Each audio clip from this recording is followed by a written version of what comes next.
Қара суық, қараша, қала күзі.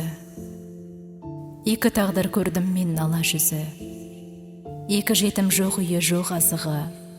Туа сала тауқымет тартатындай не жазығы бар еді, не жазығы. Соны ойладым, қалтырап күз қойнында.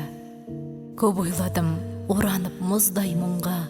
Құшақтасып жатты олар, ешкімнің де хақысы жоқ дегендей бізді айыруға. Ағасының білегін жастанып ап, жат тінісі жанарын жасқа бұлап, қос мұңлықты елейтін ешбір жан жоқ, қала дала қалғандай бос қаңырап. Тарықса да таба алмайтын ер орын, тағдырының күрделі күре жолын жазғырмайды ешқашан.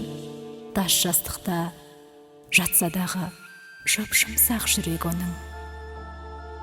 Ал біздіңше қайтеміз босқа айлағып, кейде күпір қыламыз жастайын алып, құш жастықты құшақтап жатсақ дағы жүрегіміз барады ау тасқа айналып.